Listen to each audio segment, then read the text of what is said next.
A reclusive billionaire haunted by his past, and a resilient woman fighting for her future cross paths on a rainy day that changes everything.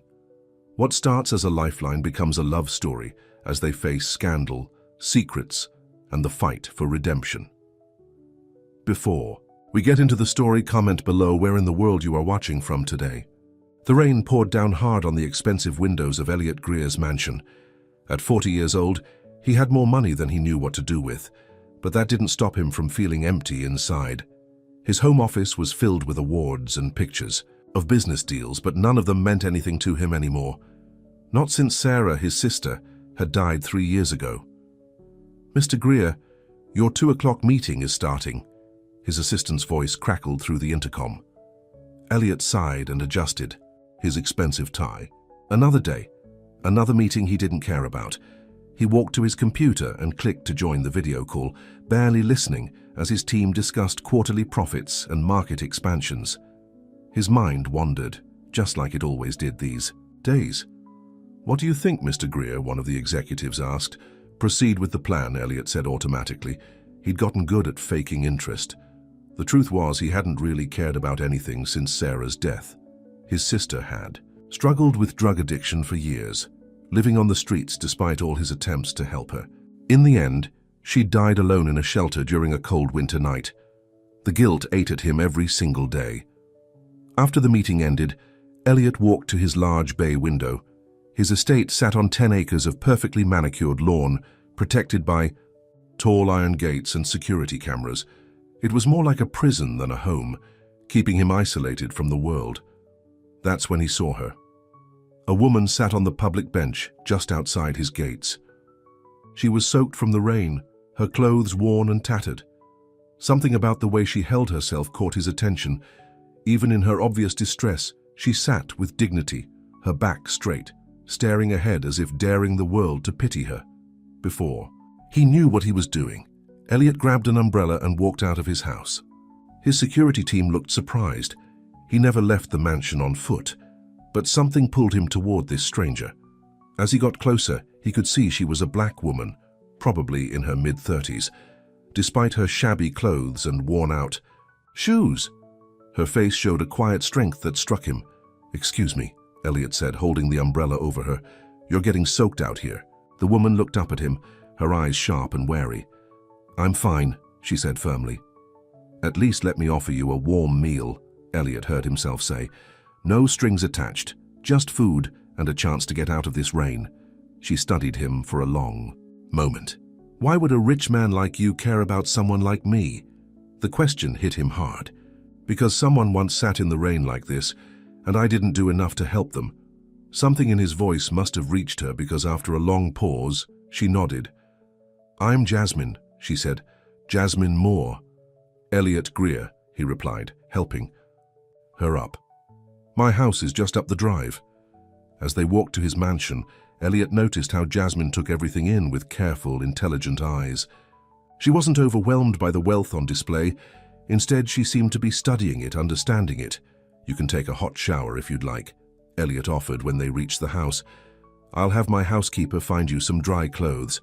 Jasmine hesitated. "Why are you really doing this?" Honest answer. "I don't know," Elliot said. "But I'd like to help, if you'll let me." After the housekeeper showed Jasmine to a guest bathroom, Elliot paced in his living room. What was he doing? Bringing a stranger into his home went against everything he'd done for the past 3 years. Since Sarah died, he'd shut himself away from the world, conducting business through video calls and living like a hermit in his massive house.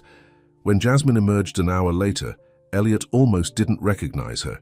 Clean and dressed in simple but decent clothes, her natural beauty shone through. But it was more than that. She carried herself with pride and dignity that no amount of hardship had taken away. "Thank you," she said simply, sitting down at the kitchen island where Elliot had laid out sandwiches and hot soup. "But I can't stay long." "You don't have to," Elliot assured her. "But while you eat, would you mind telling me your story? How did you end up—" He trailed off, not wanting to offend her. "Homeless?" Jasmine finished for him, her voice matter of fact. "It's not a dirty word, Mr. Greer. and it's a shorter journey from stability to the streets than most people think. As they ate, Jasmine told him her story.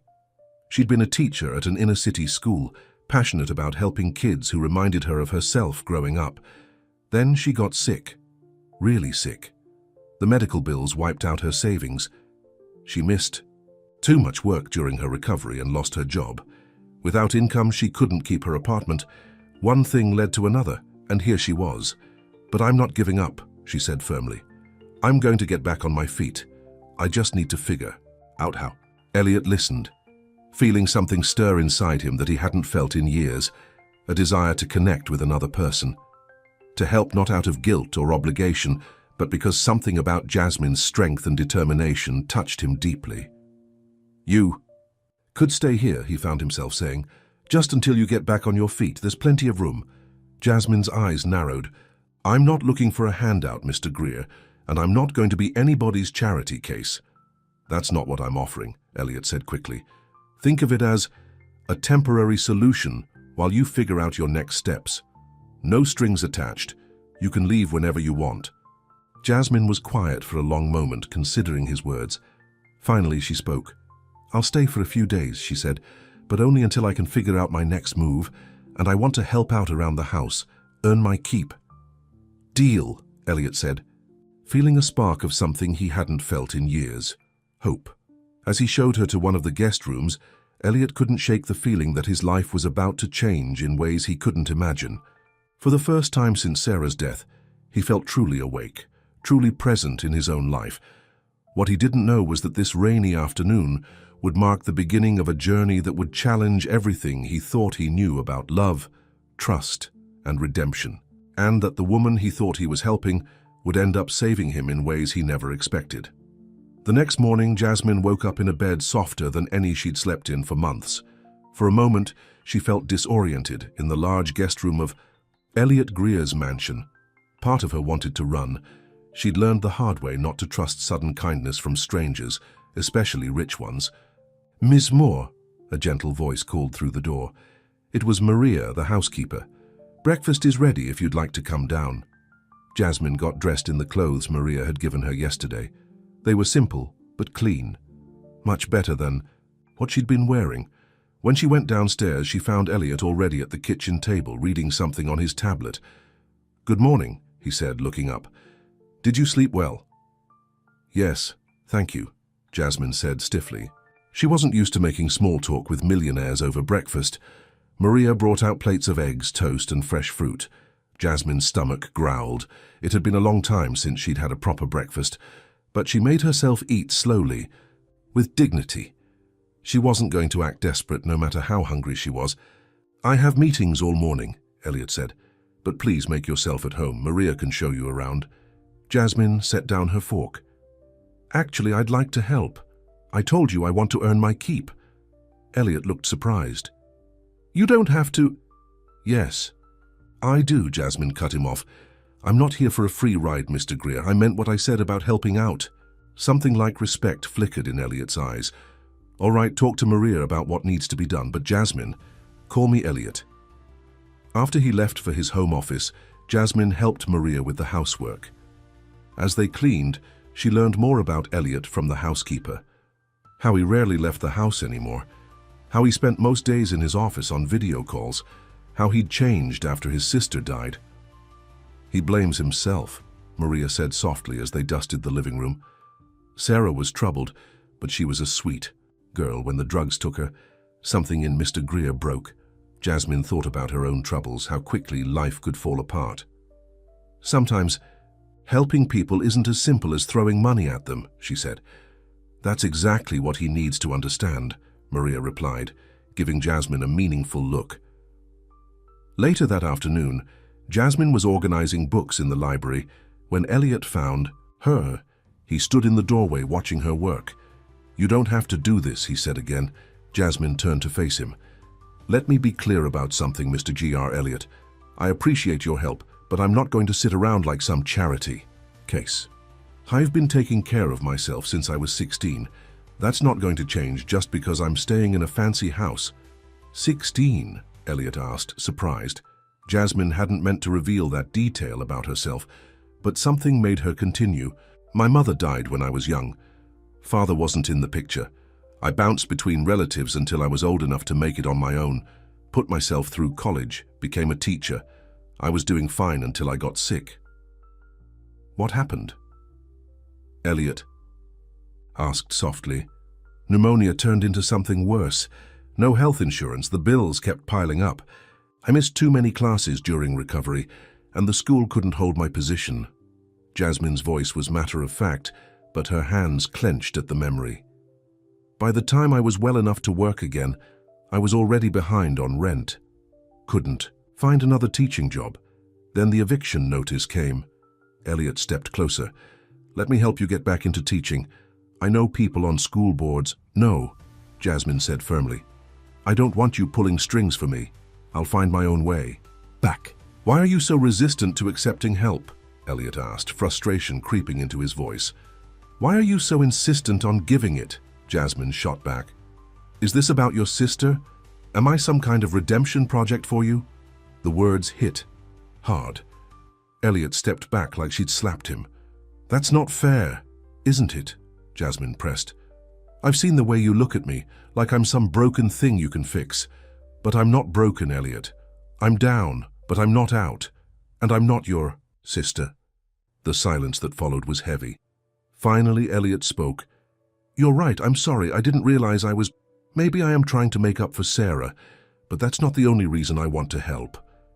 Then what is? Jasmine asked. Elliot ran a hand through his hair, looking suddenly vulnerable. When I saw you in the rain yesterday, you reminded me of who I used to be before all this.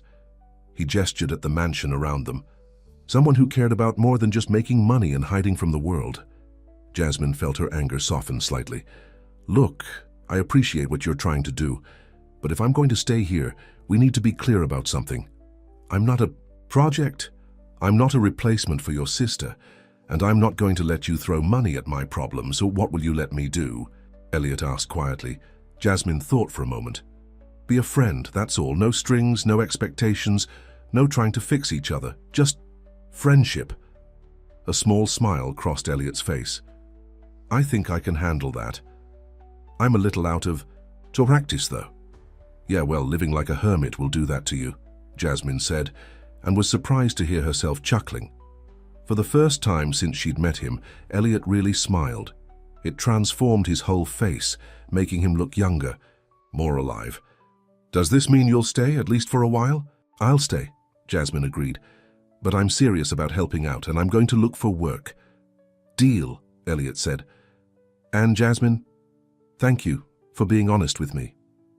As Jasmine watched him leave the library, she felt something shift inside her. Maybe they were both broken in their own ways. But maybe, just maybe, they could help each other heal as friends. That evening over dinner, they talked more easily. Jasmine told him about her students, the ones who reminded her of herself. Elliot shared stories about Sarah from before the drugs took her, how she used to make everyone laugh, how she dreamed of becoming an artist. You know what the hardest part is? Elliot said, staring into his coffee cup. Not knowing if there was something more I could have done. Some way I could have reached her. Sometimes people have to save themselves, Jasmine said gently. No matter how much money or love you throw at them, they have to want it. Elliot looked at her thoughtfully. Is that what you're doing, saving yourself? Trying to, Jasmine admitted. It's not easy, but I've never taken the easy road anyway. As they cleared the dishes together, Elliot insisted on helping despite Maria's protests. Jasmine realized something. For the first time in months, she felt hopeful. Not because Elliot was rich or could solve her problems, but because maybe, just maybe, she'd found someone who understood what it meant to be lost and trying to find your way back. What neither of them knew was that their tentative friendship was about to be tested in ways they couldn't imagine. The outside world, with all its judgments and complications, was about to intrude on their careful arrangement. And both Jasmine and Elliot would have to decide what they were willing to risk for a chance at healing. A week passed in the Greer mansion. Jasmine fell into a routine, helping Maria with housework in the mornings, using Elliot's library to look for jobs online in the afternoons, and sharing dinner with him in the evenings. Their conversations got easier, more natural. But their peaceful arrangement was about to be shattered. It started with a phone call. Elliot was in his office when his business partner, James Wilson, called. "Have you seen the tabloids?" James asked, without saying hello. Elliot frowned. "You know I don't. Read that garbage." "Well, maybe you should. There's a story about you and your house guest." Elliot's stomach dropped. He quickly pulled up the news on his tablet. There it was. Grainy photos of him and Jasmine walking in his garden, having dinner on the patio. The headline made him sick. "Reclusive Millionaire's Mystery." "Woman, gold digger or charity case?" "This is bad for business, Elliot," James said. "The board is already nervous about your isolation. Now this?" "She's a friend," Elliot said firmly. "That's all. A homeless black woman living in your mansion. Nobody's going to believe that's all there is to it." Elliot's grip tightened on his phone. "Watch what you're implying, James." "I'm not implying anything. I'm telling you what people are saying. Fix this or the board will have to take action." After hanging up, Elliot sat with his head in his hands. He hadn't thought about how the outside world would see his arrangement with Jasmine. He'd been too caught up in their growing friendship, in the way she made him feel alive again. Meanwhile, Jasmine was in town for a job interview.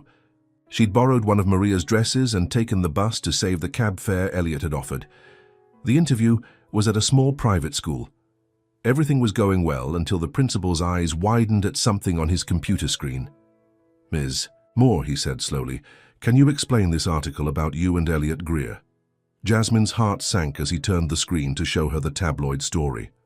"Mr. Greer is just a friend who offered me help when I needed it." The principal's face was skeptical. "We have a very respectable reputation here. We can't afford any scandal."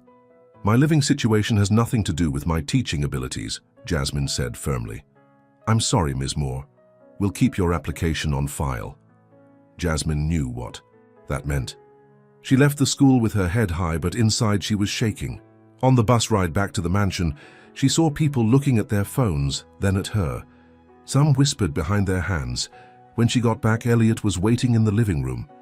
"You've seen it," she said. "It wasn't a question." "Jasmine, I'm so sorry. I should have thought about—" "No," she cut him off. "I should have known better. Nothing stays private when money's involved." She took a deep breath. "I should leave." "Don't," Elliot said quickly. "We can handle this. I'll make a statement. Explain." "Explain what?" Jasmine's voice rose. "That you're not sleeping with the homeless woman you took in. That I'm not trying to scam you out of your millions. That we're just friends." She laughed bitterly. "Nobody's going to believe that." "I don't care what they believe," Elliot insisted. "Well, I do," Jasmine shot back. "I had a job interview today. It was going great until they saw that article. Now I'm just the gold digger living with the rich man. Everything I worked for, my teaching career, it's all tainted now." Elliot stepped closer. "Let me help. I can talk to people, make some calls." "That's exactly what I didn't want." Jasmine's eyes filled with tears she refused to let fall. "I wanted to do this on my own. Now everyone will think anything I get is because of you." Before Elliot could respond, the doorbell rang. Maria answered it, then came back looking worried. "Mr. Greer, there are reporters outside the gate. They're asking for comments about the situation." Elliot swore under his breath. "I'll handle it." "No," Jasmine said firmly. "I'll handle it. They want a story? I'll give them one." She walked to the front door before Elliot could stop her. Opening it, she faced the crowd of reporters and cameras. "My name is Jasmine Moore. I'm a former teacher who fell on hard times due to medical bills. Mr. Greer offered me temporary housing while I get back on my feet. That's the whole story. I'm not his girlfriend. I'm not after his money. And I'm not a charity case. I'm a human being trying to rebuild my life, and that's all I have to say." She closed the door on their shouted questions. When she turned around, Elliot was staring at her with a mixture of admiration and concern. "That was impressive," he said. "It won't help," Jasmine said tiredly. "They'll twist it however they want." "Then let them," Elliot said. "We know the truth." Jasmine shook her head. "The truth doesn't matter in this world. Your business partners, they're probably having fits right now. They'll get over it." "Will they?" James called you, didn't he? That's why you were waiting for me. Elliot couldn't lie to her. Yes, but nothing. This is exactly what I was afraid of. Getting tangled up in someone else's life, someone else's world. I need to stand on my own 2 feet. You can do that here, Elliot argued. Don't let them drive you away. Jasmine looked at him for a long moment. Why do you want me to stay so badly? The question hung in the air between them. Elliot opened his mouth, then closed it again. The truth was he wasn't sure himself, or maybe he was just afraid to admit it. Because, he finally said, you're the first real friend I've had since Sarah died. You don't treat me like a bank account or a recluse or a charity case. You just see me. Jasmine's expression softened. And you see me. That's why this hurts so much. Because now nobody else will see either of us. They'll only see what they want to see. That evening, they sat in the kitchen like they always did. But something had changed. The easy comfort of their friendship was strained by the weight of the outside world's judgment. What are we going to do? Elliot asked quietly. Jasmine stirred her tea. I don't know, but we can't hide from it. The world's going to think what it wants to think. We have to decide if we're strong enough to handle that. What neither of them said was the other question hanging in the air. Were their feelings still just friendship? And if they weren't, what would that mean for both of their carefully constructed walls? The reporters camped outside the gate were about to get a much bigger story than they'd bargained for. But not the one they expected, because sometimes the greatest love stories start with 2 people who are just trying to save themselves. The morning after the reporters showed up, Elliot had an unexpected visitor. His sister's old friend, Angela Martinez, came to the mansion looking worried. I saw the news, Angela said as she sat in Elliot's office. It reminded me of Sarah. Elliot tensed. This is different. Is it? Angela leaned forward. Another woman. Who needs help? You trying to save her? Sounds familiar to me. Jasmine's nothing like Sarah, Elliot said sharply. She's strong, independent. Sarah was strong too before the drugs took over. Angela's voice softened. I just don't want to see you get hurt again. Before Elliot could respond, Jasmine appeared in the doorway. She'd been helping Maria with the laundry and had come to ask about lunch. When she saw Angela, she started to back away. Sorry, I didn't mean to interrupt. No, stay, Angela said, standing up. I'm Angela Martinez. I was Sarah Greer's best friend. Jasmine shook her hand politely. I'm sorry for your loss. Angela studied her carefully. You know, Sarah used to say that everyone saw her as Elliot's problem to fix. Nobody saw her as just Sarah. The words hit close to home. Jasmine glanced at Elliot, who looked uncomfortable. I'm not asking anyone to fix me, Jasmine said firmly. No, Angela agreed. But sometimes people try anyway. She turned to Elliot. Remember what the therapist said after Sarah died? You can't save someone who doesn't want to be saved. I remember, Elliot said quietly. But that's not what's happening here. After Angela left, Jasmine stayed in the office. She's right to be worried about you. What do you mean? I've seen how you blame yourself for Sarah, how you've shut yourself away. Maybe that's why you helped me, to make up for not being able to help her. Elliot stood up, agitated. Stop comparing yourself to Sarah. Yes, maybe helping you was my way of dealing with guilt at first, but now what? Instead of answering, Elliot walked to his desk and pulled out an old photo album. He opened it to show Jasmine a picture of a young woman with his eyes and smile. This was Sarah before the drugs. She was funny, smart, talented. She could light up a room just by walking into it. His voice cracked. I kept throwing money at her problems, thinking that would fix everything. But she needed something else, something I couldn't give her. Jasmine touched the photo gently. What did she need? Understanding, patience, someone to see her as more than just a problem to solve. Elliot looked at Jasmine. That's what you've taught me these past weeks. Their eyes met, and something electric passed between them. Jasmine broke the contact first, stepping back. I should get back to helping Maria. But later that day, as Jasmine sorted through job listings online, she couldn't stop thinking about Sarah's photo, about the pain in Elliot's voice when he talked about her, about how different their situations were, and how similar. The doorbell rang again. This time it was James Wilson, Elliot's business partner. "We need to talk," James said, barging past Maria into the house. When he saw Jasmine in the living room, he stopped. Privately, Jasmine stood up. "I'll go." "No," Elliot said firmly. "Whatever you have to say, James, you can say it in front of Jasmine." James's face hardened. "Fine. The board is calling an emergency meeting tomorrow. They're concerned about your judgment lately." "My judgment is fine, is it?" James pulled out his phone and showed them more tabloid headlines. "Social media is having a field day with this. Our stock price dropped 5 points this morning. So, what do you want me to do?" Elliot demanded. "Throw her out to please the shareholders?" "Of course not," James said smoothly. "But maybe Ms. Moore could make a public statement. Say she's leaving voluntarily. We could arrange a generous settlement."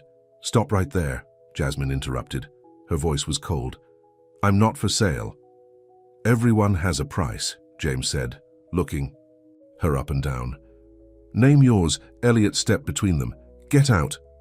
"Don't be stupid, Elliot. Think about what you're risking. The company, your reputation." "I said get out." Elliot's voice thundered through the room. James stepped back, surprised by his friend's fury. "You're making a mistake," James warned as he left. "This won't end well." After he was gone, Jasmine sank onto the couch. "He's right, you know. This won't end well." "I don't care," Elliot said, sitting beside her. "I'm tired of living my life for other people's approval. But your company can survive without me if it has to." Elliot turned to face her. "When Sarah died, I buried myself in work, shut out the world, thought money and success were all that mattered. But meeting you, it woke something up in me, something I thought was dead." Jasmine's heart pounded. "Elliot, I know you want to stand on your own. I respect that. But please don't leave just because some rich jerks think they can buy you off." Jasmine was quiet for a long moment. Finally, she said, "Sarah would be proud of you, you know, standing up to them like that." Elliot's eyes filled with tears. "You think so?" "I know so." Jasmine touched his hand gently. She'd be happy to see her brother learning to live again. That evening, they sat on the back patio, watching the sunset. Neither mentioned the moment they'd shared in his office or the way their hands had touched, but something had shifted between them, something that couldn't be ignored much longer. "What happens now?" Jasmine asked quietly. "Now," Elliot said, "we face whatever comes next, together, as friends." But they both knew that word, friends, didn't quite fit anymore, and tomorrow's board meeting would force them to confront not just the outside world's judgment, but their own growing feelings for each other. The reporters were still camped outside the gates, hoping for a scandal. They had no idea that inside the mansion, two wounded souls were healing each other in ways that money could never buy. And that the real story wasn't about wealth or scandal or saving anyone. It was about two people learning that sometimes the greatest act of love is letting someone save themselves. The morning of the board meeting, Elliot stood in front of his closet, staring at his expensive suits. For the first time in years, he was going to face the board in person, instead of through a video call. "The blue one," Jasmine said from his doorway. "It brings out your eyes." Elliot turned, surprised. "You're up early." "Couldn't sleep." She stepped into the room. "Are you sure about this? You could just do the meeting by video like usual." "No," Elliot said firmly. "If they want to question my judgment, they can do it to my face." As he adjusted his tie, Jasmine watched him with worry. "What are you going to tell them?" "The truth. That my personal life is none of their business. But your company is just a company." Elliot turned to face her. "I've spent 3 years hiding in this house, burying myself in work because I was afraid to live. Well, I'm not afraid anymore." Before Jasmine could respond, Maria appeared. "Mr. Greer, your driver is ready." The ride to the office was tense. Reporters crowded around Elliot's car when it pulled up to the company headquarters. Camera flashes went off as he stepped out, looking more determined than anyone had seen him in years. In the boardroom, 12 faces turned to stare as Elliot walked in. James Wilson sat at the head of the table, looking smug. "Elliot," he said smoothly, "nice of you to join us in person for once." Let's skip the small talk, Elliot said, taking his seat. We all know why we're here. Indeed. James clicked a remote and images appeared on the screen. Tabloid headlines about Elliot and Jasmine, stock prices dropping, social media comments. Our investors are concerned, James continued. Your situation with Ms. Moore is affecting company value. My personal life has nothing to do with this company's value. An older board member, Richard Chen, spoke up. With all due respect, Elliot, everything you do affects this company. Your isolation after Sarah's death worried people. Now this. This what? Elliot's voice was dangerously quiet. A friendship with someone who happened to need help? Or is it because she's black and poor, and that doesn't fit your image of what a CEO should be? Don't play the race card, James snapped. This is about judgment. You're housing a stranger, refusing to listen to reason. No, Elliot cut him off. This is about control. You've all been waiting for a chance to push me out since Sarah died. Well, here's your chance. Take a vote. The board members shifted uncomfortably. Finally, James spoke. We don't want to remove you, Elliot. We just want you to fix this situation. By paying her to leave? By going back to being your reclusive CEO who never questions anything? Elliot stood up. Well, I have a different proposal. He pulled out a folder and tossed it on the table. My resignation, effective immediately. The room erupted in chaos. Board members talking over each other, James jumping to his feet. You can't do this. Actually, I can. Elliot's voice cut through the noise. I own 40% of this company. My shares will be placed in a trust, managed by people I trust. Not you, James. You can keep your titles and your control. I'm done. This is because of her, isn't it? James asked bitterly. She's turned you against us. No, Elliot said quietly. She helped me remember who I used to be. Someone who cared about more than money and power. Someone who wasn't afraid to live. He walked to the door, then turned back. One more thing. I'm starting a new foundation to help people who've fallen on hard times due to medical bills. The press release goes out this afternoon. Back at the mansion, Jasmine was pacing nervously when Elliot's car pulled up. She met him at the door. How did it go? Instead of answering, Elliot pulled her into a tight hug. Jasmine stiffened in surprise, then slowly relaxed into his embrace. I resigned, he said into her hair. Jasmine pulled back, shocked. You what? Elliot? No, yes. His eyes were bright, alive. For the first time since Sarah died, I feel free. But your company will survive without me. He took her hands in his. Jasmine, meeting you didn't just wake me up. It made me realize what really matters. And it's not stock prices or board meetings. Jasmine's heart pounded. What matters? Before Elliot could answer, Maria rushed in. Mr. Greer, turn on the TV, quick. They hurried to the living room. On the news, James Wilson was giving a press conference. While we respect Mr. Greer's decision, he was saying, we have concerns about his mental state, his behavior since meeting. Ms. Moore has been erratic. We're filing for an emergency evaluation of his competency to manage his assets. Jasmine's hand flew to her mouth. Oh my God. They're going to try to take everything, Elliot said grimly. My money, my house, my foundation. They'll claim I'm not mentally fit to control any of it. Because of me, Jasmine whispered. This is all because of me. No. Elliot turned her to face him. This is because I finally stood up to them. They've been waiting for an excuse. What are you going to do? Elliot's face hardened with determination. Fight back. I've got good lawyers and I'm not crazy. They can't prove otherwise. But the publicity, the scandal, let them talk.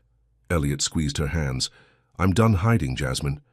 From the world, from my feelings, from everything. The word feelings hung in the air between them.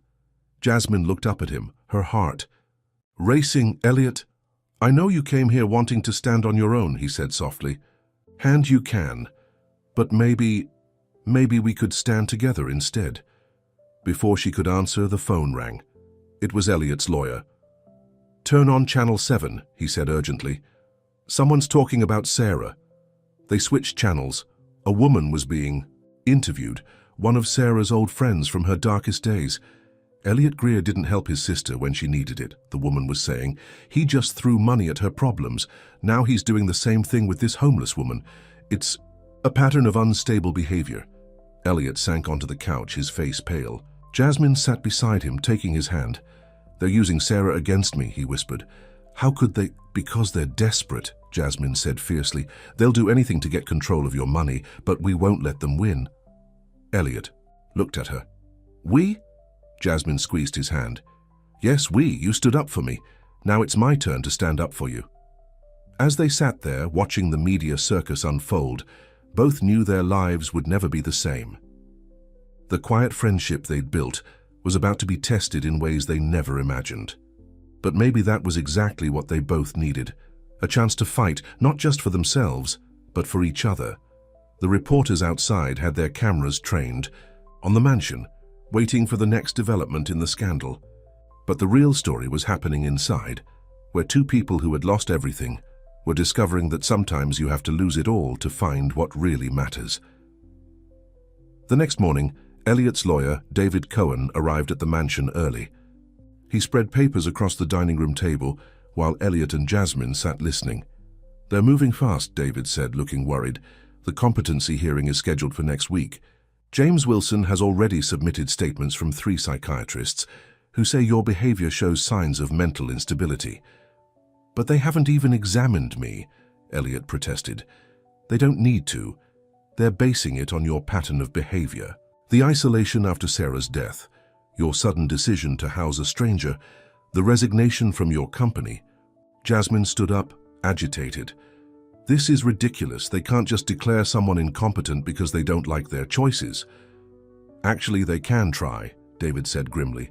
"And with the media circus around your situation, they might succeed." "So what do we do?" Elliot asked.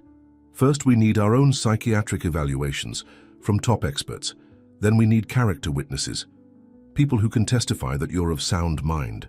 "I'll do it," Jasmine said immediately. David shook his head. "No offense, Ms. Moore, but you're part of what they're using against him. We need respected community members, business associates. Most of my business associates are probably on James's side," Elliot said bitterly. Just then, Maria came in. "Mr. Greer, Angela Martinez is here." Angela walked in, looking determined. "I saw the news. They're using Sarah to attack you. I won't let them get away with that." Elliot stood up. "Angela, I was Sarah's best friend," she said firmly. "I know how much you tried to help her, and I know she wouldn't want them using her memory like this." David perked up. "Would you be willing to testify to that?" "Absolutely. And I can get others too. Sarah's doctors, her counselors, people who saw how much Elliot tried to help her." For the first time that morning, hope flickered in Elliot's eyes, but then his phone buzzed with a text. His face darkened as he read it. "What is it?" Jasmine asked. "James, he says if I agree to psychiatric treatment and cut all ties with you, they'll drop the competency challenge." The room fell silent. Jasmine's heart pounded. "Maybe," she started quietly. "Maybe you should consider—" "No." Elliot's voice was firm. "I'm not letting them control my life anymore, but your fortune, your foundation, aren't worth sacrificing my integrity for." He turned to David. "What else can we do?" The lawyer thought for a moment. "We need to change the narrative. Right now, they're painting you as an unstable recluse who's being manipulated. We need to show the truth." "And what is the truth?" Jasmine asked softly. Elliot looked at her. "That meeting you woke me up, made me want to live again, not just exist. That helping you wasn't about guilt or instability. It was about remembering who I really am." Angela smiled knowingly. "And maybe about falling in love?" The word hung in the air. Jasmine and Elliot both stared at her, then quickly looked away from each other. David cleared his throat. "Actually, that might help us." "What do you mean?" Elliot asked. "A love story is better than a scandal. If we can show that you two genuinely care for each other, that this isn't about manipulation or mental instability." "No," Jasmine said firmly. "I won't let you use our friendship as a publicity stunt." "It wouldn't be a stunt if it's true," Angela said gently. Before anyone could respond, Maria rushed in. "Turn on the TV, quick." On the news, a familiar face appeared. Jasmine's old principal from the school where she used to teach. Jasmine Moore was one of our most dedicated teachers, he was saying. When she got sick, we all wanted to help, but our hands were tied by policy. Seeing her fall into homelessness broke our hearts. If Elliot Greer saw the same worth in her, that we did. That shows good judgment, not instability. Tears filled Jasmine's eyes. She hadn't expected anyone from her old life to stand up for her. More interviews followed. Former students, their parents, colleagues, all talking about what a great teacher she'd been, how circumstances beyond her control had destroyed her. Life. This changes things, David said excitedly.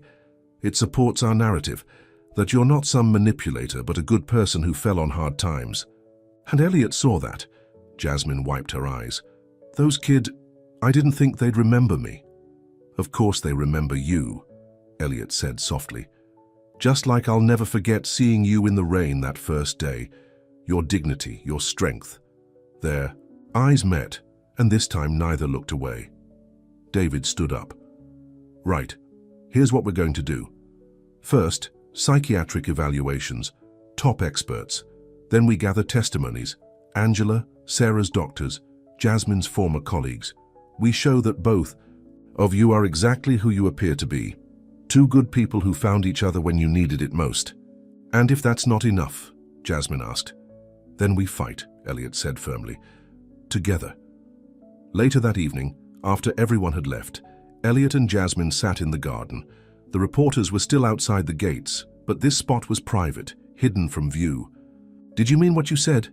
Jasmine asked quietly. About remembering who you really are? Yes. Elliot turned to face her. After Sarah died, I forgot how to connect with people, how to care. I thought if I just made enough money, nothing could hurt me again.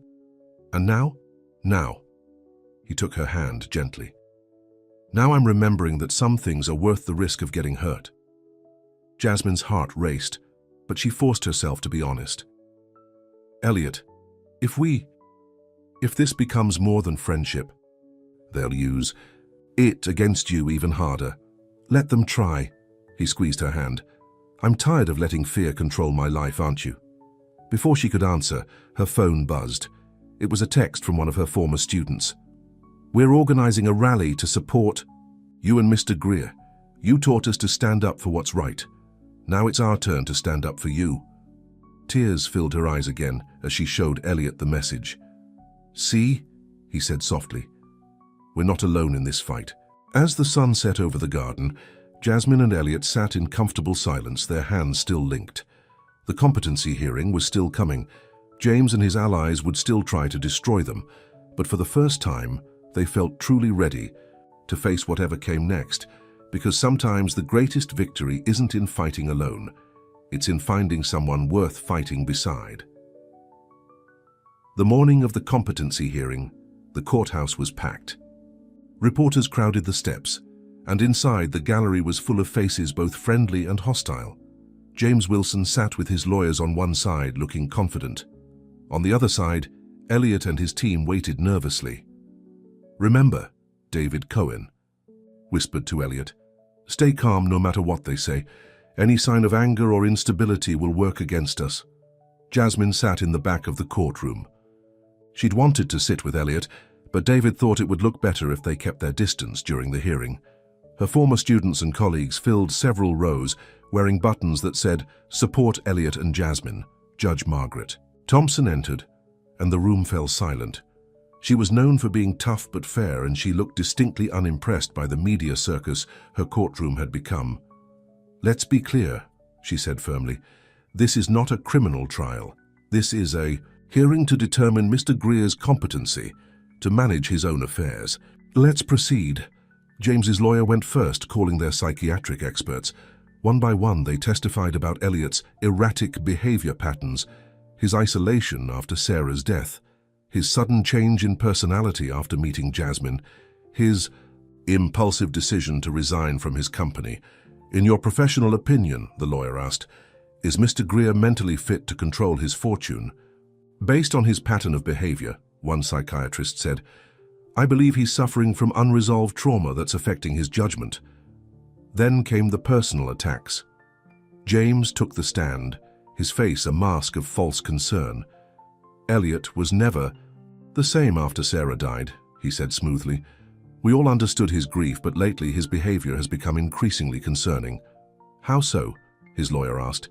He brings a homeless woman into his house. No background check, no precautions. Then he suddenly resigns from the company we built together, announces plans to give away millions to a new foundation. It's like he's having some kind of breakdown.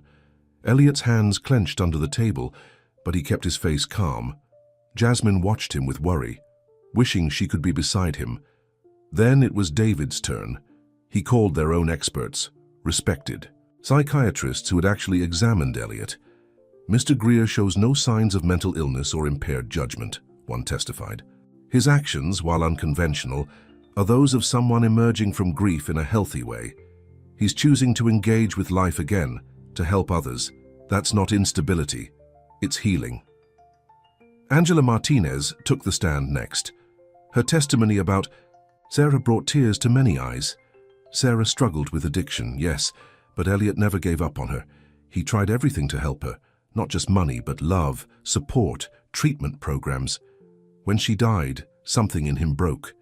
But meeting Jasmine, I've seen my friend come back to life. The Elliot I knew before Sarah's death, compassionate, caring, strong, he's back. Then came the surprise witness, Dr. Helen Chen, Sarah's last therapist. I've worked with many families affected by addiction, she said firmly. Elliot Greer showed no signs of mental illness during Sarah's treatment. His grief after her death was profound but normal. What I see now is not instability, it's growth. He's finally dealing with his trauma in a healthy way. Throughout the testimony, Judge Thompson watched everything carefully, taking notes. Finally, she spoke. I'd like to hear from Ms. Moore. A murmur went through the courtroom as Jasmine walked to the stand. She could feel everyone's eyes on her, especially Elliot's. Ms. Moore, the judge said, you've been characterized as either a manipulator or a victim in all this. I'd like to hear your view. Jasmine took a deep breath. I'm neither, Your Honor. I'm a teacher who got sick and lost everything. When Elliot found me, I was at my lowest point, but I never asked him for anything. He offered help because that's who he is, someone who sees people's worth when they can't see it themselves. And your relationship with him? Jasmine's eyes met Elliot's. He's my friend. He believed in me when no one else would. And yes, maybe it's become more than friendship, but that wasn't planned. It happened because we both knew what it meant to be lost and found again. James's lawyer stood up. Isn't it convenient that you developed feelings for a millionaire? Objection, David called out, but Jasmine held up her hand. No, let me answer this. She turned to face James's lawyer. When I first met Elliot, I didn't know who he was. I didn't care about his money then, and I don't care about it now. What I care about is the man who sits and talks with me every evening, who respects my independence, who's finally learning to live again after losing his sister. Her voice grew stronger. You want to talk about mental competency? I've watched Elliot fight his way back from grief and isolation. I've seen him stand up to bullies who only care about controlling his money. That doesn't sound unstable to me, it sounds brave. The room was silent when she finished. Judge Thompson studied her for a long moment, then turned to Elliot. Mr. Greer, would you like to speak? Elliot stood up slowly. Your Honor, 3 years ago, my sister died, and I died with her. I shut myself away, buried myself in work, thought money was all that mattered. Then I met someone who reminded me what it means to be truly alive. Not because of romance or manipulation, but because she showed me that real strength isn't in hiding from life. It's in facing it head on. He turned to face James. You think, I'm unstable because I'm not playing by your rules anymore. Because I'd rather help people than make more money I don't need. Well, if that's crazy, then maybe the world needs more crazy people. Judge Thompson called a recess to consider her decision. In the hallway, Elliot finally approached Jasmine. Did you mean what you said? He asked quietly. About it being more than friendship? Jasmine's heart raced. Did you? Before he could answer, they were called back into the courtroom. Judge Thompson sat straight and stern on the bench. I've heard a lot of testimony today about Mr. Greer's mental state. I've heard experts argue both sides, but what I've seen is a man who, after experiencing profound grief, is choosing to re-engage with life in meaningful ways. His decisions may be unconventional, but they're thoughtful and clear-headed. She turned to James and his lawyers. This court will not be used as a tool to control someone's personal choices just because those choices don't align with business interests. The petition is denied. Mr. Greer retains full control of his assets and mental competency. The courtroom erupted in cheers. Elliot's supporters hugged each other. James stormed out, his face dark with anger, but Elliot only had eyes for Jasmine. He walked straight to her, not caring who was watching. "You asked if I meant what I said," he said softly. "About being truly alive again." Jasmine nodded, her heart pounding. "I meant every word," he said, "and I'm done being afraid of what I feel for you." Then, in front of everyone, reporters, friends, enemies, he kissed her. And Jasmine, who had spent so long being strong and independent, finally let herself fall into love. The cameras flashed and people whispered, but neither of them cared. They had won more than just a legal battle. They had won the right to be themselves, to love without fear, to live without hiding. As they left the courthouse together, hand in hand, the reporters shouted questions. But the only headline that mattered was the one written in their hearts. Two people who had lost everything had found something worth more than all the money in the world. They had found each other. The day after the hearing, Elliot and Jasmine's kiss was on every front page. "Reclusive millionaire finds love," screamed one headline. "From homeless to happiness," declared another. But inside the mansion, reality was setting in. "I've lost control of the narrative," David Cohen said, spreading newspapers across Elliot's desk. "The press is eating this up, but James Wilson isn't done fighting." "What do you mean?" Jasmine asked, sitting beside Elliot. After hiding their feelings for so long, they couldn't stop touching, holding hands, small gestures of affection. "He's launching a shareholder lawsuit. Claims your resignation and the new foundation are destructive to company interests. He wants to freeze your assets during the legal battle." Elliot squeezed Jasmine's hand. "Let him try. We won this round. We'll win the next." "It's not just that," David hesitated. "Someone's been digging into Jasmine's past, looking for anything they can use against you both." Jasmine stiffened. "My past is clean. I told you everything." "Everyone has secrets," David said gently. "Things they'd rather keep private. Are you sure there's nothing they could twist?" Before Jasmine could answer, Maria rushed in. "Mr. Greer, Miss Moore, you need to see this." On TV, a man was being interviewed, someone from Jasmine's past. Her face went pale when she saw him. "Marcus," she whispered. "Jasmine Moore isn't who she pretends to be," Marcus was saying. "She was engaged to me 5 years ago. Left me at the altar because I wasn't rich enough for her. Now look where she's landed, with a billionaire. Coincidence? I don't think so." Elliot turned to Jasmine, who looked sick. "Is this true?" "Not the way he's telling it," she said quietly. "I was young, just out of college. Marcus and I dated, got engaged too quickly, but he wanted me to give up teaching, stay home, be the wife he wanted. When I said no, he got angry, controlling. I left before the wedding because I was scared of who he was becoming." "Why didn't you tell me?" Elliot asked. "Because I was ashamed. Not of leaving him, but of nearly letting someone control my life. I swore after that I'd never be dependent on anyone again." Tears filled her eyes. "That's why your help was so hard to accept, why I kept fighting my feelings for you." Elliot pulled her close. "Hey, look at me. Nothing this guy says changes how I feel about you. But the media, the lawsuit, we'll handle it together." Just then Elliot's phone rang. It was Angela. "Turn on Channel 4, she said urgently. "Someone else is talking about Sarah." They switched channels. A well-dressed woman was speaking, Catherine Reynolds, one of the city's most prominent socialites. "Everyone's praising Elliot Greer for helping this homeless woman," she was saying. "But where was this generosity when his own sister needed him? Sarah came to me for help once, told me Elliot had cut her off. She died alone because her rich brother was too busy making money to save her." "That's a lie," Elliot shouted at the TV. "I never cut Sarah off. I tried everything to help her." "We know," Jasmine soothed him. Angela knows. The doctors know. But the public doesn't know, David said grimly. This is their new angle. Paint you as a hypocrite who ignored his sister but saves a stranger. Elliot stood up, agitated. I need to make a statement. Tell the truth about Sarah. Wait, Jasmine said. I have a better idea. She pulled out her phone and made a call. Hello, Michael. It's Jasmine Moore. Remember that interview you wanted? I'm ready, but I have conditions. Michael Chen was the city's most respected journalist, known for his in-depth human interest stories. 2 hours later, he sat in Elliot's living room with a camera crew. Thank you for trusting me with this, he said. Where would you like to begin? Jasmine took Elliot's hand. With the truth, all of it. For the next 2 hours, they told their story. Jasmine spoke about Marcus, about learning to stand on her own. Elliot shared the full story of Sarah, the endless rehab attempts, the late-night hospital visits, how he'd tried everything to save her. The hardest part, he said, his voice breaking, was knowing that sometimes love isn't enough. You can't force someone to be saved. They have to want it for themselves.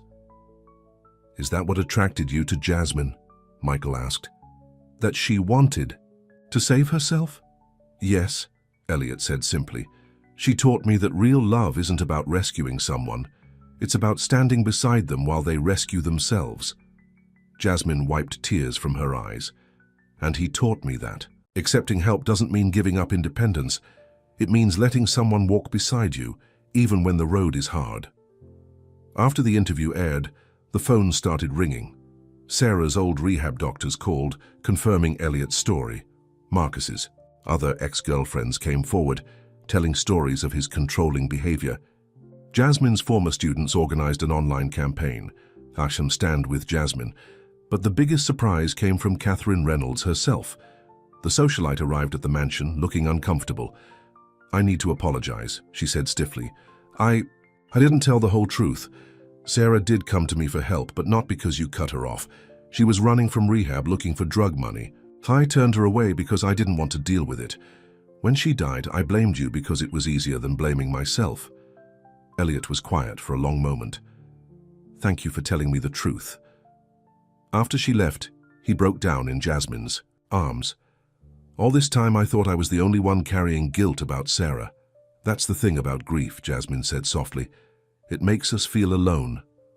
But we're not anymore. Later that evening, they sat in their usual spot in the garden. The media circus continued outside the gates, but here they found peace. What do we do now? Jasmine asked. About James's lawsuit, about our future. First, Elliot said, we fight the lawsuit. Then we launch the foundation, help people who've fallen on hard times due to medical bills, and then, he took her hand, we build a life together. If that's what you want, Jasmine looked at their linked hands. What happened to no strings attached? I'm not offering strings, he smiled. I'm offering a partnership, equal, honest, both of us standing on our own feet, but choosing to walk together. Even with all the drama, the media, the lawsuits, the gossip, especially with all that. Elliot touched her cheek gently. Because now I know what I'm fighting for. Not just money or a company, but a chance at real happiness. With you as the sun set over the garden, Jasmine leaned into Elliot's embrace. Outside their sanctuary, battles still waited. James's lawsuit, public opinion, the ghosts of their pasts. But for the first time in both their lives, they weren't facing those battles alone. Tomorrow would bring new challenges, new fights to win. But tonight, in the quiet of their garden, they had everything they needed, each other, their truth, and the strength to face whatever came next. Because sometimes the greatest love stories aren't about perfect people or easy choices. They're about two imperfect souls who choose each other, fight for each other, and build something beautiful from the ashes of their past. 1 week after their TV interview, Elliot and Jasmine sat in David Cohen's office, looking at documents spread across his desk. The shareholder lawsuit filed by James Wilson was moving forward, but they had a plan. Look at this, David said, pointing to some financial records. James has been making some interesting moves behind the scenes. Secret meetings, unusual transfers. I think he's been planning this takeover for months. Even before I met Jasmine, Elliot asked. Way before. My investigator found something interesting. James has been meeting with our biggest competitor, Global Tech. I think he's been planning to sell them controlling interest once he pushed you out. Jasmine leaned forward. Can you prove it? Not yet. But we're close. David shuffled through more papers. And there's something else. Remember Catherine Reynolds? After she came clean about Sarah, she started talking. Apparently, James approached her months ago, asked her to share any dirt she had on Elliot. He was gathering ammunition, Elliot said grimly, just waiting for the right moment to use it. And I was the perfect excuse, Jasmine added quietly. Elliot took her hand. You weren't an excuse. You were the wake-up call I needed to see what was happening around me. Just then, David's secretary rushed in. Turn on the news, quick. On the TV, James Wilson was giving another press conference, but this time he looked nervous. Global Tech categorically denies any planned takeover of Greer Industries, he was saying. These rumors are completely false. Then why were you meeting with their CEO last month? A reporter shouted. James's face went pale. Another reporter jumped in. Is it true you tried to bribe Catherine Reynolds to lie about Elliot Greer? No comment, James stammered, hurrying away from the podium. David grinned. Looks like our leak to the press worked. Now watch this. He switched channels. A group of Greer Industries employees was protesting outside company headquarters. We stand with Elliot, they chanted. No to corporate greed. Your old assistant organized that, David explained. Turns out a lot of people aren't happy with James's leadership. Elliot watched the screen, moved by his employees' support. Then his phone buzzed. A text from Angela. Turn on channel 7, he read aloud. Now. They switched channels. Sarah's old counselor from rehab was being interviewed. I need to set the record straight, she was saying. Elliot Greer never abandoned his sister. He visited her every week in rehab, paid for the best treatment, tried everything to help her. James Wilson, on the other hand, told us to cut off Sarah's treatment, said it was throwing good money after bad. He what? Elliot's voice shook with anger. There's more, David said. My investigator found the paperwork. 2 months before Sarah died, James tried to have her declared incompetent, just like he tried with you. He wanted control of her trust fund. Jasmine squeezed Elliot's hand as tears filled his eyes. All this time, he was working against me? Against Sarah. Power corrupts, David said quietly, and James has been after power for a long time. Just then, Jasmine's phone rang. It was Michael Chen, the journalist who'd interviewed them. You need to see this, he said. I'm sending you some files. The files were emails, dozens of them, between James and various board members, dating back over a year. Once we remove Elliot, we can proceed with the merger, Jasmine read aloud. His emotional instability since Sarah's death gives us the perfect opening. These are from 6 months ago. Before I ever met you, Elliot realized. They've been planning this all along. There's something else, Michael said. Remember Marcus, the ex-fiancé who came forward? Turns out James paid him $50,000 to tell that story about Jasmine. Jasmine's face hardened.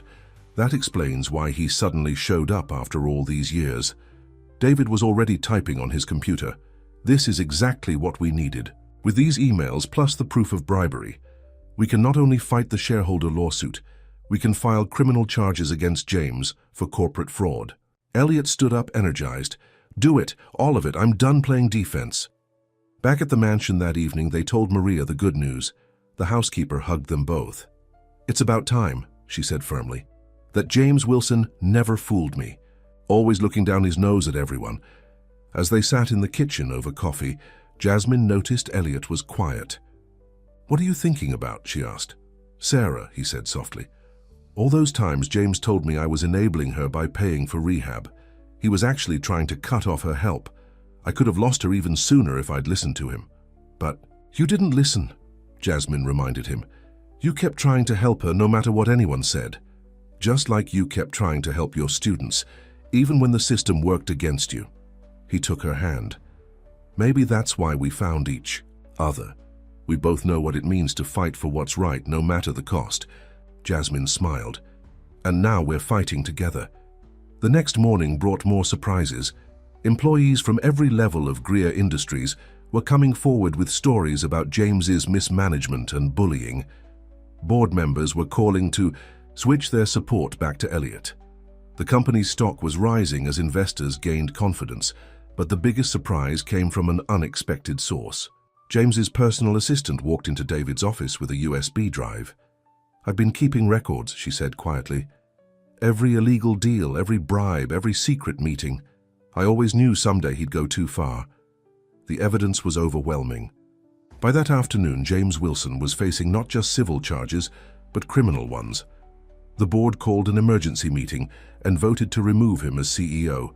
When Elliot and Jasmine watched him being led out of Greer Industries in handcuffs, they felt no joy, only relief that the fight was finally ending. "What now?" Jasmine asked as they drove home. "Now," Elliot said, "we do what we planned. Launch the foundation, help people who need it, but first..." He pulled into their favorite restaurant, the small Italian place where they'd had their first real date after the hearing. Inside, their usual table was waiting, but this time Elliot seemed nervous. "What's wrong?" Jasmine asked. "Nothing's wrong." He took her hand across the table. "Actually, everything's finally right, which is why I wanted to ask you something." Jasmine's heart skipped as he pulled out a small box. "I'm not asking for an answer right now," he said quickly. "I know we've been through a lot, and there's still more to face. But I want you to know that whatever comes next, I want to face it together, not as a rich man and a woman he helped, but as equals, partners, forever." Tears filled Jasmine's eyes. As he opened the box, the ring was simple but beautiful, exactly what she would have chosen herself. "Is that a yes?" he asked softly. Jasmine looked at the man before her, not the reclusive millionaire she'd first met, but the caring, strong person she'd fallen in love with. "Yes," she whispered. "Yes to all of it. Partners, equals, forever." As they kissed across the table, neither noticed the other diners smiling at them. They didn't see the photographer outside snapping pictures for tomorrow's papers. They were too focused on each other, on the future they would build together, because sometimes the greatest victory isn't in defeating your enemies, it's in finding someone worth fighting beside, someone who makes you stronger, braver, better. And Elliot and Jasmine had found exactly that in each other. 6 months after James Wilson's arrest, spring flowers bloomed in the garden of the Greer mansion. White chairs lined the lawn, and an arch covered in roses stood where Elliot had first seen Jasmine sitting in the rain. "Everything's ready," Maria announced, wiping happy tears from her eyes. "Just like you wanted, simple but beautiful." Unlike the society weddings Elliot had been expected to have, this ceremony was intimate. Their true friends filled the chairs: Angela, David Cohen, Jasmine's former students and colleagues, loyal employees from Greer Industries. Even Catherine Reynolds was there, her presence a symbol of how much had changed. In the bridal suite, Jasmine stood in front of the mirror. Her dress was elegant but understated, just like the engagement ring she wore. Angela helped adjust her veil.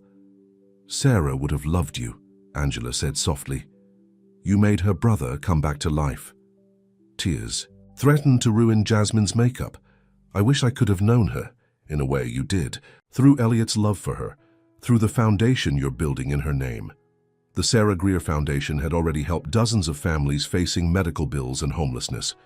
Each success story felt like a tribute to the sister Elliot couldn't save, and to Jasmine's own journey from teacher to survivor to champion for others. Meanwhile, in his study, Elliot adjusted his tie with shaking hands. David Cohen watched him with a smile.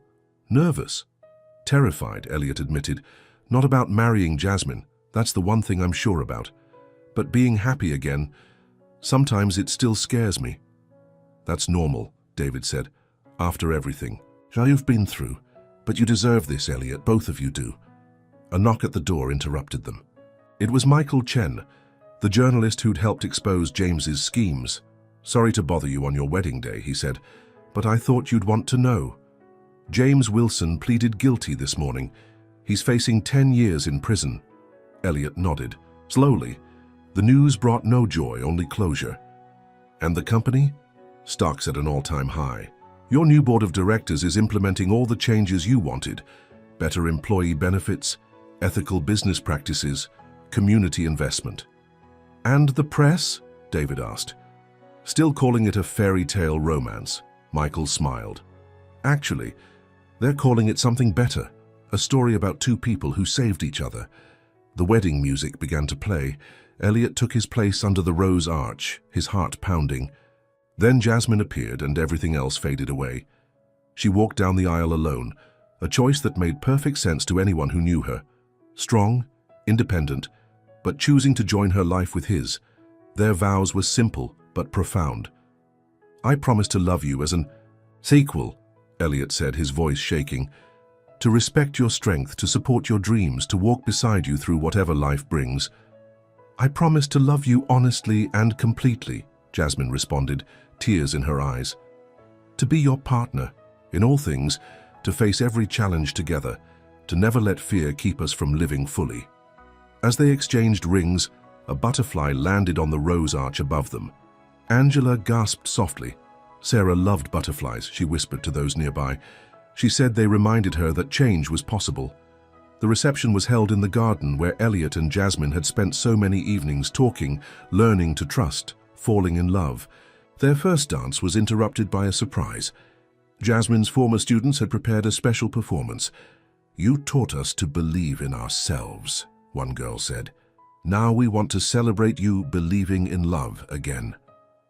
Their song brought tears to every eye, especially when they reached the chorus. From the rain comes rainbows, from the dark comes light. From two broken hearts comes a love that's just right. Later, as the party continued around them, Elliot and Jasmine slipped away to their private spot in the garden. "Happy?" he asked, holding her close. "More than I ever thought possible," she said. "But it's not just about happiness. It's about purpose." She was right. Together, they had transformed Greer Industries into a force for good in the community. The Sarah Greer Foundation was changing lives. Jasmine was even teaching again, not in a traditional classroom, but mentoring students from disadvantaged backgrounds. "You know what I think about sometimes?"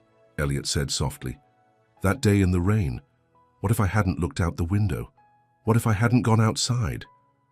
What if I'd been too proud to accept help?" Jasmine added. "What if we'd let fear win?" "But we didn't," Elliot smiled. "We chose to be brave, to trust, to love. And now look at us." Jasmine gestured to the party, the garden, their joined hands with matching rings. "A real fairy tale. Better than a fairy tale," Elliot corrected. "Because it's real. Every struggle, every victory, every moment that brought. So's here. It's all real." Back at the reception, they cut the cake and danced with their guests. Former employees who'd stood by Elliot during the lawsuit raised glasses in celebration. Jasmine's students took countless selfies with the happy couple. Angela and Maria hugged everyone in sight. As the sun set, casting golden light over the garden, Elliot and Jasmine thanked their guests. The party would continue, but they had a plane to catch, a honeymoon awaited, followed by a lifetime of adventures together. But before they left, they had one last stop to make. Hand in hand, they visited Sarah's grave, laying flowers beside the headstone. "Thank you," Elliot whispered to his sister's memory, "for teaching me about love, about never giving up. I think you sent Jasmine to me somehow, to help me live again." Jasmine squeezed his hand, "To help us both live again." As they drove away from the cemetery toward their new life together, neither looked back. They didn't need to. The past had shaped them, but it didn't define them.